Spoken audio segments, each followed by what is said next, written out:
Assalamu alaikum wa rahmatullahi wa barakatuh. Wa alaikum assalam wa rahmatullahi wa barakatuh. Wa alaikum assalam wa rahmatullahi wa barakatuh. A'udhu billahi minash shaitanir rajim. Bismillahir rahmanir rahim. Alhamdulillahi rabbil alameen. As-salatu was-salamu ala ashrafil anbiya'i wal mursalin wa ala alihi wa sahbihi ajma'in. Amma ba'd. Rabbana zidna ilma. Allahumma faqihna fid deen. Allahumma faqihna fid deen. Ameen.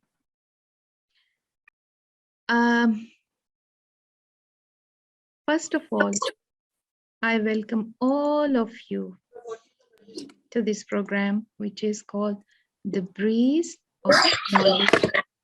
I welcome you all saying Marhaba. Marhaba. Why? Because our Prophet Muhammad sallallahu alaihi wasallam, when somebody comes to him for a knowledge, he always says Marhaba. And he also advised to his companion that whenever someone comes to you for knowledge, you say Marhaba, means welcome. And I would request all of you to mute your chat because we will not need it for some time. Only when we will discuss after the lesson, anything we want to discuss, that session will be different. Because anything else in between will disturb the recording and will disturb the tempo of the class. Okay? So I request you to all to mute your mic and also your the video. Jazakallahu khair. Okay. So why welcome? Why welcome to my youth? Why welcome to my teenagers, my daughters, my sons? Why? Because, you know, you have chosen to join this class. And, you know, you could be doing anything right now. There could be many things that you could be doing, like, you know, going somewhere out, watching a movie, or studying anything else, anything else, but not in this class. But instead, what did you do? You choose the book of Allah. You have chosen to study the Quran, to learn the Quran meanings, and to, what else? You want to connect with the Quran. And this is truly a great honor. And it is a huge favor of Allah subhanahu wa ta'ala upon a person, that a person gets the tawfiq and the ability to connect with the book of Allah subhanahu wa ta'ala. Nabi sallallahu alayhi wasallam, he said that Allah has his own people among mankind. Yani, what? Allah has his own ahleen, his own people among mankind. So people ask, who are they, Ya Rasulullah sallallahu alayhi wasallam? Then Nabi sallallahu alayhi wasallam replied, the people of Quran are the people of Allah, and they are those who are special to him. They are the people who are special to Allah subhanahu wa ta'ala. Now the question is, what does it mean? What does it mean to be the people of Quran? Who are Ahlul Quran? The people of Quran are called Ahlul Quran. And how can we become the people of Quran? Do we become the people of Quran just by having a copy of Quran? You can answer me now. Can we become the people of Quran just by keeping a copy of Quran with us? Yes or no? You can chat also. You can type in the chat. No. Okay. And or by reciting the Quran only? Can we? No. Or by memorizing the portion of Quran or the whole Quran without knowing what Allah subhanahu wa ta'ala is telling us? No. No. It's okay, Yani, we will get the sawab. Allah is so merciful upon us. He will give us the ajr. But here, what are we talking about? We are talking about the Ahlul Quran, the special people of Quran. So what is really, Yani, what does these people do? Why are they Yani, called Ahlul Quran?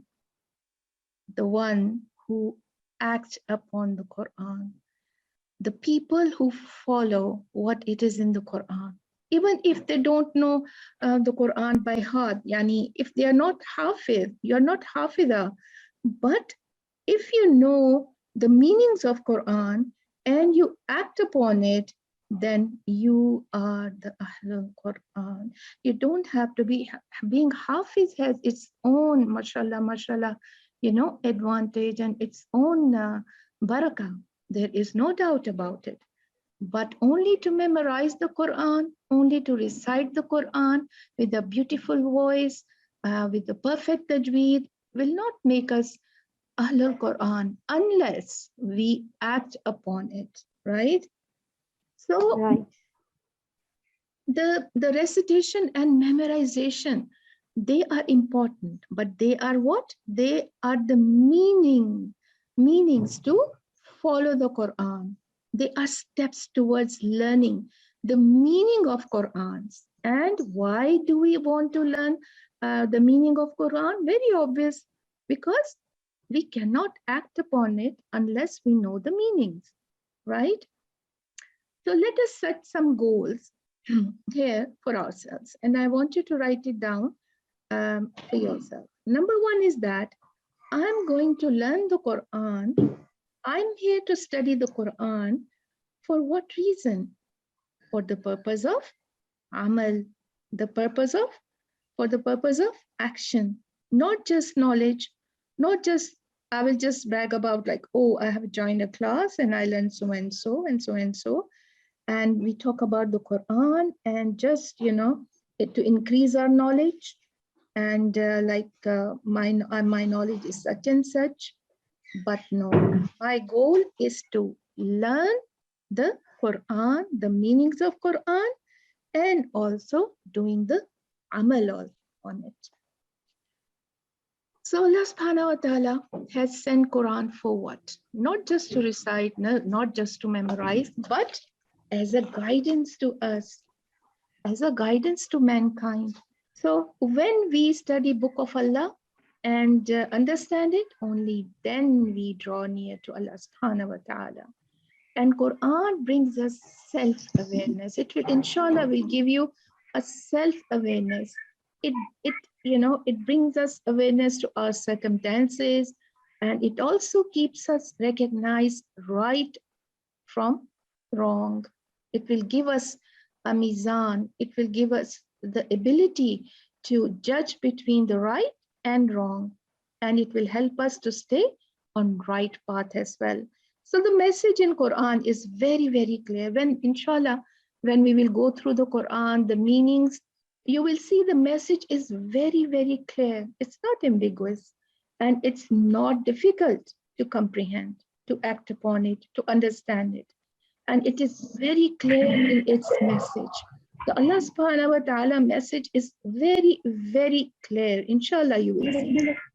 And Quran is very clear in its instructions also. Allah subhanahu wa ta'ala will tell us, do this, don't do that. If you do this, this will happen. If you don't do this, this will happen. Follow this, follow this not, So this is the, in fact, the guidance that it offers. So let us study the Book of Allah for the guidance, not for the knowledge. So let's study the Book of Allah for guidance, not for knowledge, not for just information, and not just that we can be more knowledgeable of the Quran and we can quote the few verses of the Quran. No, we don't want to learn Quran for that. We want to learn Quran for the guidance, for the amal. So our goal is to increase our faith also with it, and also our worship. When our faith will increase, automatically we will increase in our worship. Like a long commitment, and this is not a commitment of just 1 month or 2 months. Inshallah, we will continue till we finish the Quran, and I will try my best to go fast.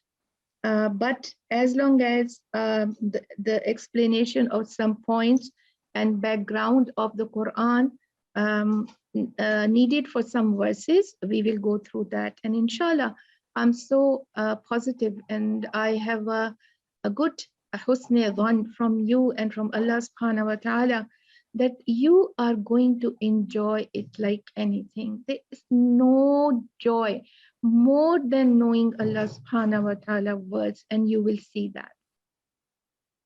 But one thing I want you to remember always, that when we connect with Quran, we receive blessings. Quran is full of blessing. Allah subhanahu wa ta'ala has described his book as Mubarak. As Mubarak, yani full of blessing, a book that is blessed, a book that is source of barakah. So remind yourself that learning the Quran, spending time with Quran, studying book of Allah, this is the one of the best thing that you could ever do to yourself. And this is the most beneficial thing that you can do to yourself. You are doing it for yourself. This is part of self-care. You deserve it. You deserve it to learn the meaning of the book of Allah subhanahu wa ta'ala. You deserve to experience of joy of knowing the book of Allah subhanahu wa ta'ala, understanding and also relating with the verses of Quran at the personal level. You deserve that. So the time that you're studying over here, any investment that you do, maybe you paid for the fee, maybe you buy some stationery, or maybe you spend 1 hour or so with me over here in this class, you deserve to do it for yourself, because learning Quran is the best thing ever you can do in your life. And Allah subhanahu wa ta'ala says, "Huwa khayrum mimma yajma'un." This is the best among those things which you collect, which they collect. So when you spend time in the class, don't feel pity for yourself. Oh, I'm missing out something. That the people, my friends are having fun on Saturday morning, and here I am. I'm sitting in the class. But your commitment right now is with yourself and with Allah. So you have to remind yourself every Saturday that you are not missing out, and missing out the beautiful, beautiful presentation of Allah subhanahu wa ta'ala's book. So, and you can tell yourself that I'm actually getting something that is better than the things of the world. So some of you must be very well in recitation. Some of you must have attended the Quran classes before, I'm sure, mashallah. And some of you maybe the meaning of Quran, I don't know that, but inshallah you will see. I will inshallah, try to represent it in a different way, in a very light way. And I'm not going to judge you all, not at all. And we should not judge anyone like, anything. And you can talk to me anything. You can discuss anything with me. This is the platform I want for my youngsters. This is the platform I want for you, because I know when learning Quran, enjoying it and having the pleasure of it, and this is, your heart will be, no doubt will be happy. But all of you go out in the world, and I'm sure like some of you find it very difficult to keep up with the verses with the orders or with the nasiha of what Quran offers us. And this is not only you, it's even my children, my friends' children. They all come to me, they all call me, they all message me that this thing is happening. How can we apply? How can we do this? Some of them they want to wait. Some of them they want to be encouraged. Some of them they give up. Don't give up. This book is not given us to give up. This book is to hold it tight to your chest and have the knowledge and act upon it. However, the world is hard to you, whatever, once you take the step to act upon it, believe me, Allah subhanahu wa ta'ala make it so easy for you. So with that, let's start some very essential points that I want to talk and I want to educate you before we start doing our actual course. So number one, what you're supposed to do, make the intentions, your niyyah. I have talked about it, right now. But, whatever reason you're here, maybe your mom forced you to come here. Maybe you're just thinking, okay, I'll just go and see how this class is. Oh, I have attended many classes. They are all monotonous. They all are the same. Yes, they will be same somehow because the Quran is the same. But how it touches you, it depends on your circumstances. Everyone gets the essence of Quran differently. That's why Quran is a miracle. That's why the Quran is for all the generation to come. So let's make niyyah purely for Allah subhanahu wa ta'ala. We will talk about it in our next slide. And also we need to very 100% sure what is the purpose of joining this course. So let's move on. Our intention should always be to please Allah subhanahu wa ta'ala. Forget about your mama, forget about your maybe your father, your parents, your grandmother, whoever forces you to come here, just forget about that. Just make niyyah, oh Allah, I'm doing it for you.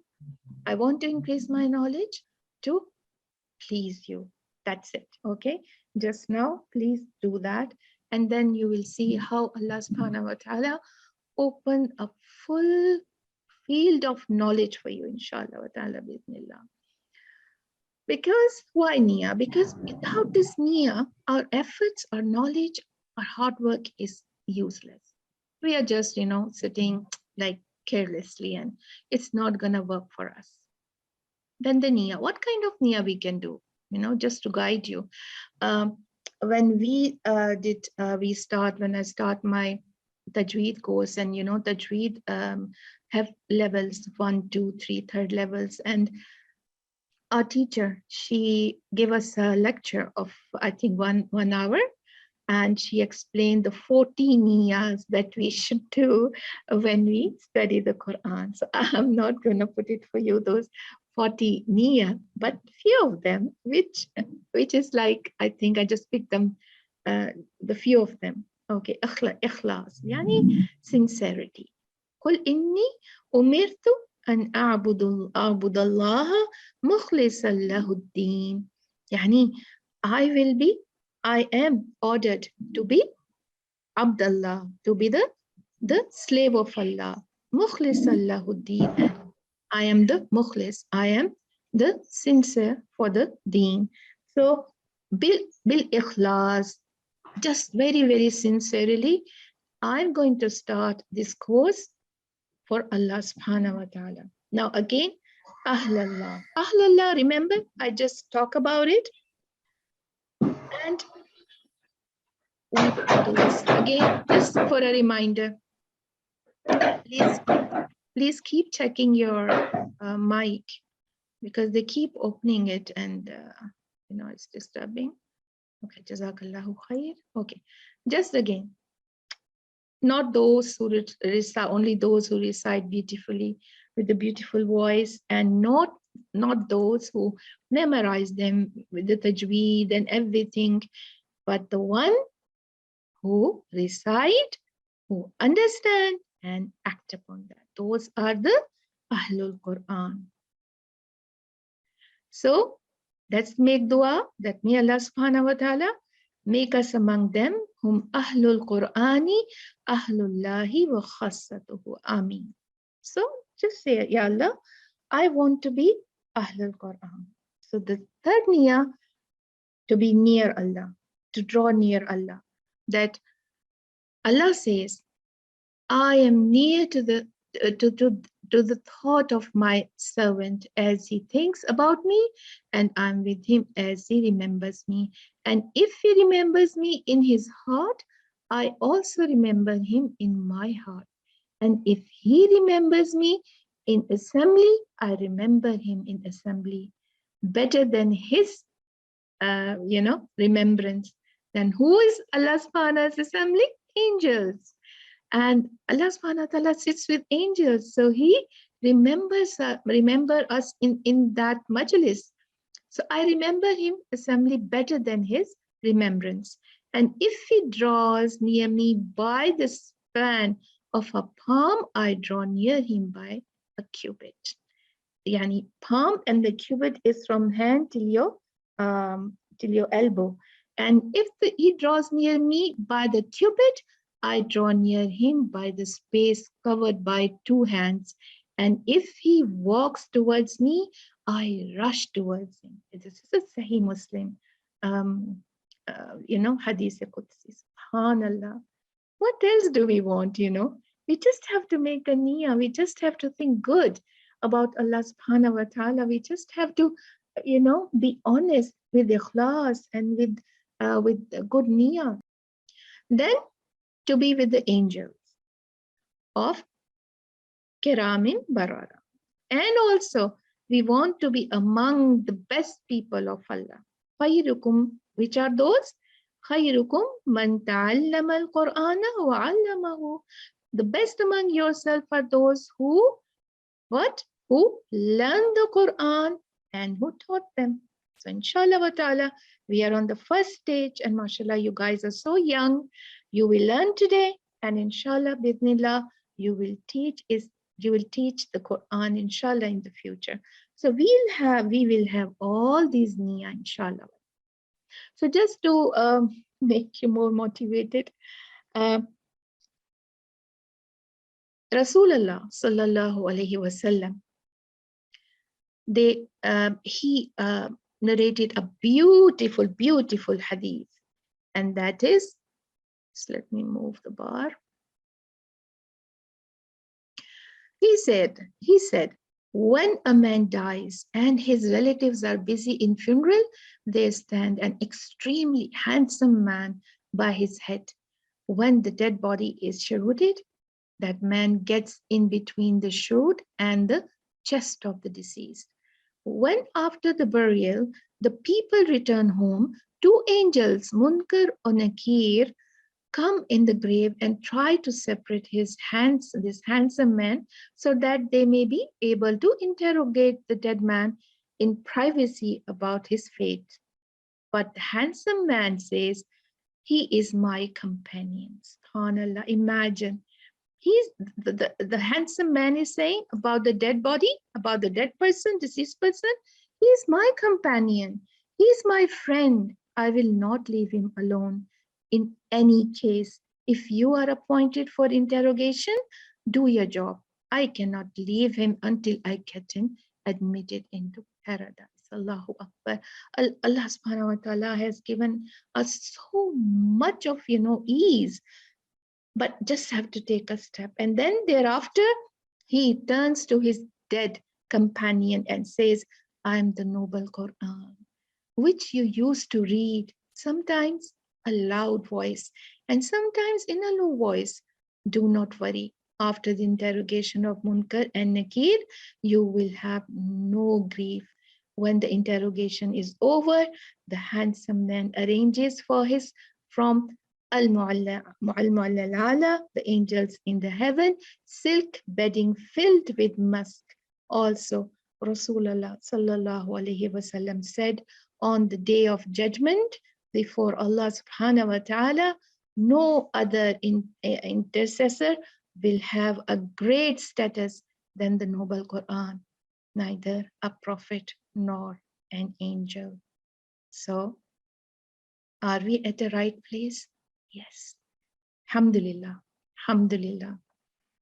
That's why I want to welcome you all to this course. This course is not a small thing, it's a big thing, and you should thank first Allah subhanahu wa ta'ala and then your mother or parents or whoever guided you to come here. So we want to be Ahlul Quran. Ahlul Quran, we will just move it fast because we have done this. Okay.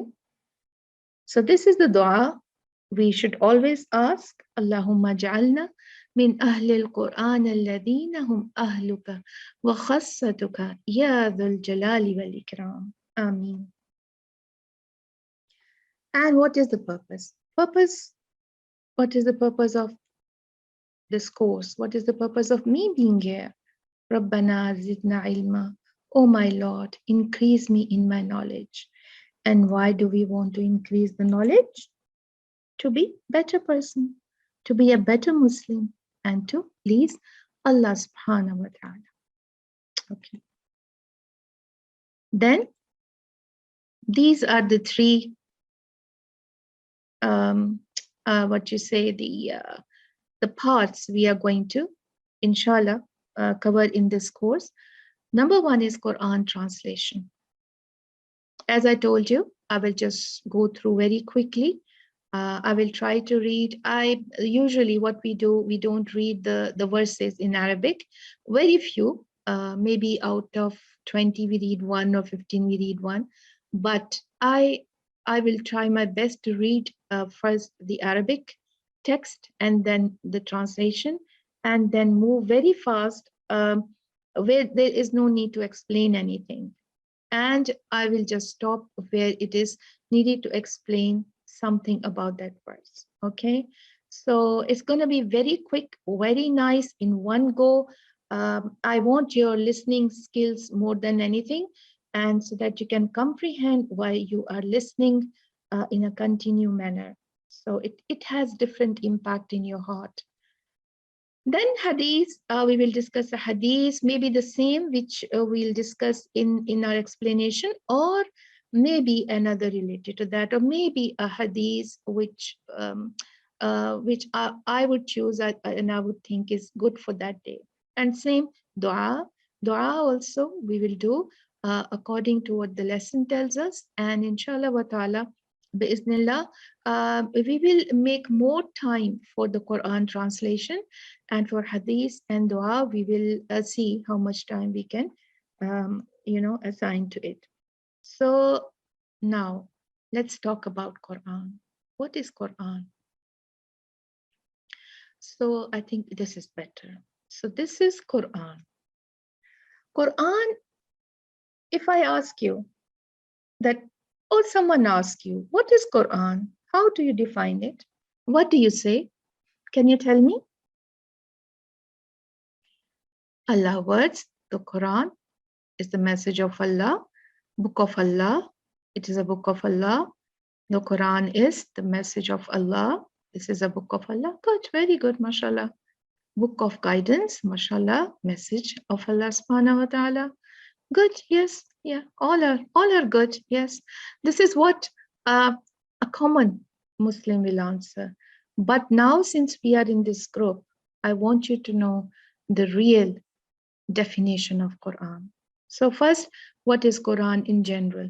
Quran is defined as the book containing the Arabic speech of Allah subhanahu wa ta'ala. So this is an Arabic speech of Allah subhanahu wa ta'ala sent down upon the last Prophet Muhammad sallallahu alayhi wasallam through the angel Jibreel, in its precise meaning and precise wording, transmitted to us by numerous persons, which we call tawatur, both verbally and in writing, inimitable and unique, protected by God, means Allah subhanahu wa ta'ala, from corruption. Now, let's see the definition of Quran. Even to be very honest, till I start my Quran, I never knew this beautiful meaning, the definition of Quran. So let's go with the Arabic text as well as in English. Okay, first of all, huwa kalamullah. It is the speech of Allah. Al-munzila or al-munzilu ala nabi Muhammadin sallallahu alaihi wasallam, which is revealed upon his Prophet Muhammad sallallahu alaihi wasallam. Al-mu'jiz bil-lafza.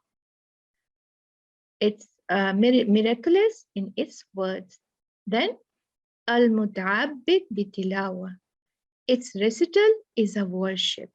We get the good deed from when we recite the Quran, right? Al-manqul bit-tawatur, transmitted via tawatur. And al-maktub fil masahib, and written in the masahib. Musaf means Quran. Min awwali suratul Fatiha ila akhirin nas, from the Suratul Fatiha to the end of An-Nas. So this is the definition of Quran. Now let's have some terminologies, information. The Quran was revealed as surah as well as in ayah. So it's not that all surah have revealed in one go. Some of them, yes, but some of them came bit by bit, maybe one verse or two verse, maybe 6 or 7, as it was needed at that time. Surah, is it Suratul Nas, Suratul Fatiha? What does surah means? Surah means enclosure, the fence, something that closes something within it. And surah yasur means walls or fence around something, because surah is an enclosure of particular ideas, lessons. So what is a surah consist of? We all know it consists of particular ideas, lessons, and it contains specific set of ayahs, right? So surah also means some elevated plane at height, which is honorable and respectful. So in Quran, all surahs are important, and there are 114 surahs in Quran.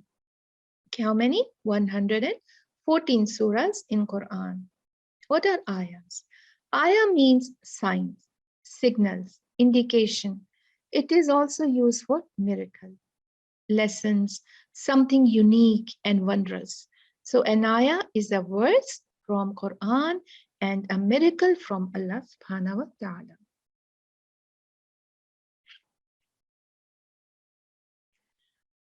So it's revelation, how it came down. The revelation of the Quran began with Surah Al-Alaq and ended with the surah, with ayah in Surah Al-Baqarah 281. And be afraid of the day when you shall be brought back to Allah. Then every person shall be paid what he earned, and they shall not be dealt with unjustly. The Quran itself indicates that it was sent down and revealed in 3 successive stages. So what is the first stage that Quran is? That the first descent was to Lawhul Mahfuz, the guarded tablet, in a manner and time that is not known. We don't know when it was brought from a place which is in heaven, which is on the 7 heavens, from descent to Lawhul Mahfuz. We call that place Lawhul Mahfuz. We don't know when, but it was brought, that book, first in that, before it brought down to the sky that we see. Okay, so nay, it is a glorious Quran in a guarded tablet. So first stage was Allah subhanahu wa ta'ala brought it down and put it in a heaven which is protected. That book is protected there as it is. Then the second stage was to descend to the lowest heaven, that is, we see, described as Baytul Izzah, the abode of honor. And this occurred in the night of Laylatul Qadar. We all know Laylatul Qadar, right? It's just gone. And truly, we have revealed it on the night of majesty. And in Surah Dukhan, Allah subhanahu wa ta'ala says, it is revealed that truly we revealed it on a blessed night. So the previous two passages suggested that second stage of the revelation occurred in a single night. And then from there, what happened? Thus, it was only the last of three stages that the Quran was revealed to mankind gradually in about 23 years. Nabi sallallahu alaihi wasallam said, when Hazrat Aisha asked that how is the divine inspiration revealed to you? So tell me, what do you feel when it comes onto you, descend upon you? So then Nabi sallallahu alaihi wasallam said, sometimes it is revealed like a ringing of a bell. This form of inspiration is the hardest of all. He says, sometimes the angel comes in the form of a man and talks to me, and I grasp whatever he says. Sometimes Hazrat Jibreel come in the form of a man, and he convey the message of Allah subhanahu wa ta'ala. So these are the conditions that Nabi sallallahu alaihi wasallam used to get the revelation. Now let's talk about some characteristic of the Quran, so that we will stay intact and it will inspire us. Number one, the prayer is only valid when the Muslims recite the prescribed chapters in it that the Prophet has taught us. And Messenger of Allah subhanahu wa ta'ala, Nabi sallallahu alaihi wasallam, said what translated means. This is the translation. This is not exactly, because his saying is in Arabic, so I have translated it here. There is no prayer for whoever does not read the Fatiha, Suratul Fatiha of the book. Then the Quran will always be protected from change and alteration. For Allah said, what translated means, verily it is we who have sent down the revelation, and surely we will guard it from corruption. No one can change anything. While the book of Torah and the book of Torah and Injil, they have been changed. I mean, the Jews and Christians, they have changed it. But till now, no one could even change one sign, which is like Fatha, Dhamma, Kasra, not even that, subhanallah. Allah has protected his book. No matter how much they will burn, no matter whatever they do with it, Allah subhanahu wa ta'ala has taken the responsibility of protecting it, and he will protect it till he wants. So number three, the Quran is free from contradictions. For Allah said, what translated here, had it been from other than Allah, they would surely have found therein much contradictions. So number four, the Quran has been made easy to recite and memorize. So number five is the Quran is Allah's eternal miracle that can never be reproduced or mimicked in any form or shape. Allah subhanahu wa ta'ala said, what is translated here, or do they say he, Muhammad sallallahu alaihi wasallam, has forged it? Say, bring then a surah like unto it. Many times Allah subhanahu wa ta'ala, inshallah, we will see challenge these mushrikeen, these kafirin, that because they used to blame Nabi sallallahu alaihi wasallam that he has fabricated it or he has forged it. So Allah subhanahu wa ta'ala says, okay, fine, because it is a kalam of Allah subhanahu wa ta'ala, so high in literal way, in literature way, like how would I tell you, like Shakespeare, how difficult it is in English. Is it easy like a common English, normal English? No. What is the difference? Same difference is between the Arabic language, the normal language, the book are written, and like it's written like a, of course we should not compare, but to make you understand and get the picture of it. The Quran difference is that because the time Muhammad sallallahu alaihi wasallam, that time was the peak of Arabic literature, and it was indeed a miracle that Nabi sallallahu alaihi wasallam cannot even read his name. Subhanallah, and how he can produce such a beautiful, I mean, full of, intellectual book. Yani, so this is, no, it's not you. So Allah subhanahu wa ta'ala says, okay, fine. If you think it's a kalam of him, like a kalam of a human being, you also produce like that. Okay, don't produce the full book. Maybe 10 ayah, maybe one, but nobody could produce till now. Many attempts, but no one could.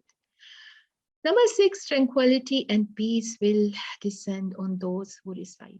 And we have experienced it many times, when we are disturbed and when we are worried about something. Some of you, maybe when the exams and your test or something is going on, or you want something from your mom and you're so worried, and you says, okay, let me read Quran. Maybe, but you read Quran and you find the ayah exactly about your situation will come in front of you. It's a miracle.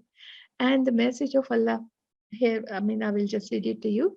This is a translated mean. Messenger of Allah sallallahu alaihi wasallam said, no group of people meet in one of the house of Allah, yani masjid or a house, for the purpose of reciting the Quran and studying it amongst themselves, but tranquility will descend on them. The mercy will fill them. The angels will accompany them, and Allah will mention them to those who are with him, yani the angels in heaven. The 7th number is the Quran cleanses the heart from the ills of shirk and hypocrisy. So Allah said, what translated means is, O mankind, there has been to you a good advice from your Lord, the Quran, and a healing for what is in your breasts, a guidance and a mercy for the believers. So we send down from the Quran that which is healing and a mercy to those who believe. And number 8, the stories that the Quran narrates to us are true and not fabricated. They are not fantasies like other stories. For example, the story of Prophet Musa alayhi salam and Pharaoh is true. For Allah subhanahu wa ta'ala said, what translated means, we recite to you some of the news of Moses and Pharaoh in truth. So we'll move on. Now finally, we'll see the manners of reciting the Quran. Now some of them are sunnah, you don't have to worry, but if you do it, that is likable, that is lovable to Allah subhanahu wa ta'ala. Okay, facing the Qiblah if it's possible, if not, then it's okay, it's perfect, don't worry about it. So do the Miswak. We all know Nabi sallallahu alaihi wasallam, Miswak is a stick from a tree, and I forgot the name. Nabi sallallahu alaihi wasallam used to clean his teeth and mouth before every prayer and before he recited the maximum, like he loved to do that. So if we can do, is good. If not, then it's okay because it's sunnah. But sunnah is always mustahab. So to be pure from the ritual impurities like menstruation and janaba, then to be clean by one's clothes and body should be clean. Just make sure that they are clean. And so to recite with fear and by pondering and contemplation. Okay, how can we do that? Fear, yes, okay, but pondering and contemplation is like when we know the translation. Inshallah wa ta'ala bismillah, we will do that. With a present heart and conscious mind, we should read Quran with that. It will be preferable to cry while reciting the Quran when it is needed. You know, when I was not even near to the, let alone the tafsir and the details and root words and everything, I don't even know the translation of Quran. And when I heard this, and then I went for my Umrah, And I want to cry when you know the sheikh was reciting and I was praying there. I tried and I cannot. Why? Why? What do you think? Why? Because I don't understand what Allah is saying. And there are people crying around me. And then I decided, no, this is something wrong with me. I should be crying because this is required. Because why should I cry? Because I understand. I should cry when Allah says a person will go to Jahannam if he or she will do this. I should be happy when Allah says, I will enter you in Jannah if you obey me and if you do such things. You know, and then I will say, A'udhu Billah, when Allah subhanahu wa ta'ala talk about the people who will go to Jahannam, and I will say, Allahumma la naj'alna minhum. Don't, Ya Allah, make us among them. And when Allah talk about the people who will go to Jannah, we will say, Ya Allah, naj'alna minhum, make us among them. So how can we say that when we don't know the meanings, right? So inshallah, we will know the meanings and we will say that as we will recite the Quran after our course, during our course, inshallah. So recite with a beautiful voice. That doesn't mean that you make a tune. With the tune, it's not allowed to read the Quran. Yes, you can make your voice beautiful. I want to go quick because I want to fulfill my promise of 1 hour. But I think it's it's almost finishing time. Okay, what is the meaning of Quran? The most recited book. Quran means the most recited book. And if we break it, like qara'a means the recitation, and that recitation which is read, which is meant to be recited. And qarana means joined together. So in the Quran, there are many surahs, many chapters, many lessons, many stories. In other words, lots of good stuff are there joined together. So this is why we want to learn the Quran, to know all about these joint treasure. Okay. Now, let's just see in one glance how Allah subhanahu wa ta'ala sent his book on Prophet Muhammad sallallahu alaihi wasallam and what happened after that. So Allah Azza wa Jal, he sent his kalam through Jibreel alayhi salam to our Prophet Muhammad sallallahu alaihi wasallam. Then what Nabi sallallahu alaihi wasallam used to do? He used to taught to his companion like Ali bin Abi Talib, Abdullah bin Mas'ud, and then they in return they teach, like one of the student of Ali bin Talib is Abu Abdurrahman as-Salami and Zar bin Habish al-Asadi. And then these two, they have a student which is called Asim bin Abi Najud al-Kufi, and this in turn has two students which are called Hafs and Shawba. So the chain goes on and on. The Sahaba, the companion which learn from Nabi sallallahu alaihi wasallam, naturally they will teach you someone else, and that someone else will teach you someone else, and then how the message spread. Okay, the Quran is so beautiful, and it was revealed in the month of Ramadan, in Laylatul Qadr. Allah subhanahu wa ta'ala chose a very blessed month, which is Ramadan, a very blessed night for it to show that it is very special. It's not something ordinary. So you must know the book you are going to study. It is not an ordinary book, but very special book. Allah subhanahu wa ta'ala has given lots of honor to this book. He chose the best angel, the best human being on earth to reveal upon the best month, the best night to send down upon earth. So the Quran was revealed as surah as well as ayah. So we have discussed that before. Okay. The Quran was revealed over the period of 23 years. 30 years in Mecca and 10 years in Medina. You know, our Prophet Muhammad sallallahu alaihi wasallam, he migrated from Mecca to Medina. So before his migration, 13 years The Quran was revealed for 13 years there, and after, when he migrated, 10 years in Medina, and that makes 23 years in total. And there are 114 surah in it, and it has 30 parts, 30 juz, which we call para sometimes.